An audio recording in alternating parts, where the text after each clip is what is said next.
2020, a year like none other. How on earth do you explain it? Especially as it all started off so well. I actually had my boys at home for most of the year in Cheltenham or around, and that's a treat for me. I thought they'd be scattered. Mel and I did lots of walking and talking in London, and we also did it in Swansea, in the Gower, and we went off to Cheltenham as well. So that was all what we liked doing. Very good indeed.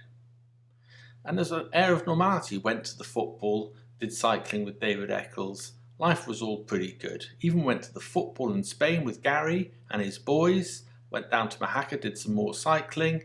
And Matthew, well, good old Matthew, chose to have a father and son's trip to Istanbul. 2 days. We packed a lot in. And again, we had a great time. So there were no worries until we got to the airport. So all the flights from China and Italy were cancelled.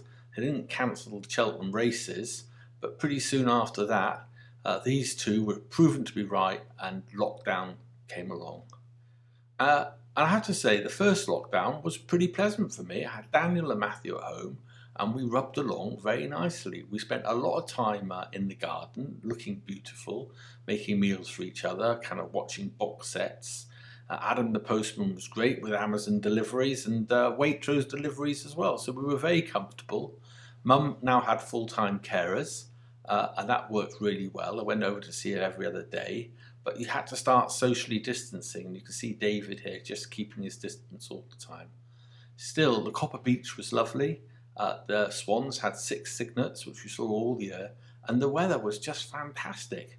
I even had the sense to start cycling to Mum's, 20 miles there and back, past Roy and Karma. That went really, really well until, unfortunately, the Hansel back went, so that didn't end so well. But what did work out very well was that the house across the road came up for sale. There it is. And as soon as I could, I saw Mel in June, told her, and she stormed up to Cheltenham, and we put an offer. There's a few shenanigans, but before we knew where we were, the house was ours. And boy, does it need a lot of work. Falling down at the back, here's the old garage, and that needs loads and loads of work. In the meantime, it was time for reunions. People seeing each other that hadn't seen each other for ages. Very pleased to see each other. And that's really kind of sweet. Here's the gang here. Mike was looking lean and mean, and Bronwyn and Mel chatting away happily. It's the little things that people have missed. Even got down to Swansea, did a walk, Southern Down with Col and Mike to Oxwich, and a few days later did a bit more of the South Wales coastal path.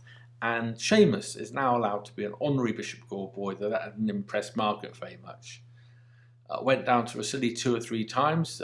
Tina and Peter turned up. Tina made the best marmalade ever. The boys from the band, they just like drinking beer and looking at boats. And talking of which, after 8 or 9 years, I finally sold my faithful old rib. Went down to London a few times. The locals were all around, but not the human variety, really.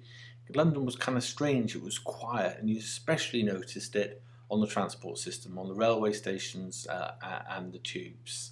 But back home, it was time for silly haircuts with the boys, and the girls were just looking lovely. Here with all the blossom, Mum went off and had a haircut done, and we geared up for her 96th birthday party with my siblings in Margaret's garden.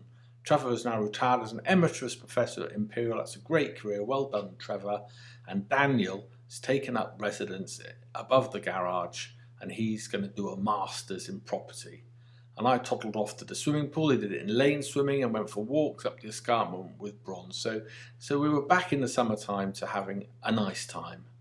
But the weather started to close in, and Christmas was on the horizon. Managed to get down to Swansea one last time. Mike and David have both had their medical problems, but coming along nicely. One of the big successes has been the Zoom with the poker boys, and around the place we were just seeing friends. Here's Thomas off to London. The weather was beautiful every now and then, and I managed to sell number 5, which is a huge weight off my mind, I have to tell you. So we managed to buy and sell it in the periods between lockdown. We moved in and made ourselves pretty comfortable. Well, how's that for a bespoke kitchen for you, eh? And we're going to convert the garage into a room for me to live in whilst the main house is being done up. Roof coming off first, and that's good. David came up a few more times and continued to wheel Mum round the park, but you can see the sun is really low in the sky now. The cygnets have done very well, all 6 have survived, but the weather's getting awful, the mood terrible, and Boris cancelled Christmas. One of the worst days. Christmas still went ahead though. Mrs. Jasmine made a lovely cake, the boys went off to their mums, and Thomas and I went to Marky Moogle's for Christmas Day. Granny just loved it. And then after Christmas, Matthew back to Bristol, leaving me and Daniel in the snow. But we finish on a better note. Virus is coming, Brexit is done, Trump is gone, 2021. Let's hope it's a better year for everybody. Bye-bye.